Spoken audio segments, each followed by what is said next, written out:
Praise the Lord. Welcome to showers of blessing. దేవుని కృపలో భద్రపరచబడి నూతన దినంలో ప్రవేశించాం. ఈనాటి దేవుని వాగ్దానం: యెహోవా తన సేవకుల ప్రాణమును విమోచించును. ఆయన శరణు జొచ్చిన వారిలో ఎవరునూ అపరాధులుగా ఎంచబడరు. The Lord redeems the soul of his servants, and none of those who trust in him shall be condemned. 34వ దావీదు కీర్తన 22వ వచనం. Praise God. ఈ నూతన దినాన్ని ఆరంభిస్తున్న నేపథ్యంలో షవర్స్ ఆఫ్ బ్లెస్సింగ్ ఆత్మీయ కుటుంబ సభ్యులందరికీ క్రీస్తు నామములో వందనాలు తెలియజేస్తూ ఉన్నాం. ఈ నూతన దినములో దేవుడు మీ కొరకు సిద్ధపరిచిన ప్రతి దీవెన ఆకాశపు వాకిళ్లు విప్పి మీ మీద కృమ్మరించునుగాక. మన జీవన ప్రయాణంలో నీ స్వంత మనస్సాక్షి కోర్టులో నువ్వు రోజు కూడా ఎంతటి శిక్షణ అనుభవిస్తున్నావో నీకు తెలుసా? నువ్వు చేసిన తప్పులకు క్షమాపణ లేదు. నీ గతం నిన్ను ఎప్పటికీ వదలదు. నీవు దేవుని కృపకు అర్హుడవు కావు అని అంతరంగంలో వినబడే అపవాది నేరారోపణ స్వరాలు నేను ప్రశాంతంగా నిద్రపోనివ్వటం లేదేమో. ఈ నూతన దినాన్ని ఆరంభిస్తున్న నేపథ్యంలో ఇలాగూ సతమతమవుతున్న నీతో దేవుడు సూటిగా మాట్లాడుతున్నాడు. నీకు సంపూర్ణ విడుదల పత్రాన్ని జారీ చేయటానికి ఆయన సిద్ధముగా ఉన్నాడు. మనుషుల తీర్పులు నిన్ను అపరాధిగా నిలబెట్టొచ్చు, కానీ క్రీస్తు శిలువ రక్తం నీ అపరాధాలన్నిటినీ తుడిచివేసి నిన్ను నీతిమంతునిగా నిలవబెడుతుంది. దావీదు భక్తుడు తన జీవితంలో మరణ భయం, శత్రువుల వేట మరియు అపరాధ భావాలు గుండా వెళ్ళినప్పుడు పరిశుద్ధాత్మ ద్వారా పలికిన పరలోకపు తీర్పు ఇది. ఈ ఉదయకాల ధ్యానంలో నిన్ను దేవుడు ఎలా విమోచిస్తున్నాడో, నీ మీద ఉన్న సమస్త శిక్షావిధను ఎలా కొట్టివేస్తున్నాడో లోతుగా విశ్లేషణ చేసి అనుభవపూర్వకముగా అనుభవిద్దాం. ఎక్కడ స్కిప్ చేయకుండా చివరి వరకు చూడండి. ఆశీర్వాదాలు పొందుకుంది. ప్రియ దేవుని బిడ్డ, ఒక సంగతి తెలుసా? మన ఆత్మీయ ప్రయాణంలో అత్యంత పెద్ద శత్రువు బయట ఉన్న అపవాది మాత్రమే కాదు, మన అంతరంగంలో ఉన్న అపరాధ భావం, గిల్ట్ అండ్ కండమినేషన్. గతంలో చేసిన పొరపాట్లు, పతనమైన క్షణాలు లేదా ఇతరులు మనపై మోపిన నిందలు మనల్ని దేవుని ప్రసన్నతకు దూరంగా పారిపోయేలా చేస్తాయి. కానీ ఈరోజు ఈ వాగ్దానము ద్వారా పరలోకం మనకు ఒక విప్లవాత్మకమైన సత్యాన్ని బయలుపరుస్తుంది. దేవుడు నిన్ను కేవలం క్షమించడం మాత్రమే కాదు సుమా, నేను అపరాధిగా ఎంచబడకుండా నీ శిక్ష అంతటినీ రద్దు చేస్తున్నాడు. ఈ ఉదయకాలపు వర్తమానం నీ అంతరంగంలో ఏళ్ల తరగబడి దాగి ఉన్న ఆ గిల్టీ కాన్షియస్ నుండి, ఆ గిల్టీ కాంప్లెక్స్ నుండి నిన్ను పరిపూర్ణంగా విడుదల చేయబోతుంది. సిద్ధంగా ఉండండి. హిబ్రూ మూల భాషలో విమోచించుట అంటే ఒక బానిసను లేదా విక్రయింపబడిన వస్తువును పూర్తి క్రయధనం చెల్లించి విడిపించటం. మనం పాపానికి, మరణానికి బానిసలుగా ఉన్నప్పుడు దేవుడు వెండి బంగారాలతో కాకుండా తన ప్రియ కుమారుడైన యేసుక్రీస్తు అమూల్య రక్తమనే నిష్కళంకమైన క్రయధనాన్ని చెల్లించి మన ప్రాణాలను విమోచించాడు. నీ విలువ ఎంతటిదో తెలుసా? క్రీస్తు శిలువ త్యాగమంత గొప్పది. ఒక వ్యక్తి తీవ్రమైన అప్పుల్లో మునిగిపోయి రాజుగారు న్యాయస్థానంలో నిలబడ్డాడంట. అతనికి ఉన్న అప్పు తీర్చడం అసాధ్యం.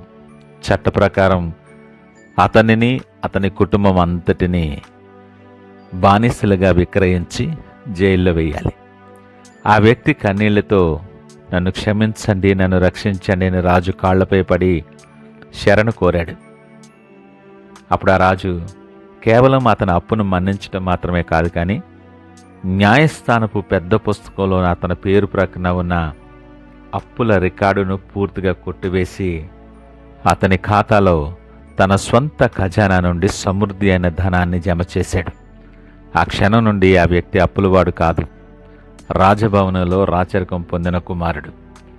ఈరోజు క్రీస్తు నీ పక్షాన కూడా చేసింది అదేకా? నువ్వు దేవుని దగ్గరికి వచ్చి ప్రభువా నన్ను రక్షించు అని శరణొచ్చినప్పుడు నీ సమస్త పాపముల అపరాధాల ఖాతాను ఆయన శిలువ రక్తంతో తుడిచివేశాడు. నిన్ను ఇప్పుడు ఎవరూ అపవాది అని పిలవలేరు. పౌలు భక్తుడు రోమీయులకు రాస్తూ కాబట్టి ఇప్పుడు క్రీస్తు యేసునందున్న వారికి ఏ శిక్షా విధియు లేదు అని మాట్లాడుతున్నాడు. లోకం నీ పాపాలను నీ లోపాలను వేలెత్తి చూపించవచ్చు, కానీ దేవుని రెక్కల నీడలోనికి నువ్వు వచ్చినప్పుడు పరలోకపు న్యాయస్థానము నిన్ను నిర్దోషిగా ప్రకటిస్తుంది. ఈ మాటలు వింటున్న ప్రియ దేవుని జనాంగమా, ఒక్కసారి నీ హృదయంలోనికి తొంగుచూడు. నీ గతం ఇంకా నిన్ను వెంటాడుతుందేమో. దేవుడు క్షమించిన తప్పులను నువ్వింకా మనసులో పెట్టుకొని ఇంకా శోధించుకుంటున్నావా? నేను ప్రార్థన చేయటానికి అర్హుడను కాను, నేను ఘోర పాపిని అని ఆలోచన చేస్తూ దేవుని ప్రసన్నతకు దూరంగా నిలబడిపోతున్నావేమో. ఇతరులు నిన్న అన్న మాటలను, నీపై వేసిన నిందలను పట్టుకొని కృంగిపోతూ బ్రతుకుతున్నావేమో. ఈరోజు ఈ ఆత్మ విమర్శ ద్వారా ఒక విషయాన్ని గ్రహించాలి. దేవుడు క్షమించిన దాన్ని ఇంకా నువ్వు పట్టుకొని ఉండటం అంటే దేవుని కృప కంటే నీ అపరాధ భావాన్ని గొప్పగా చూస్తున్నావని అర్థం. ఈరోజు ఆ వ్యర్థమైన భారాన్ని దింపి ఇప్పుడే నీ ఆలోచన విధానాన్ని మార్చుకో.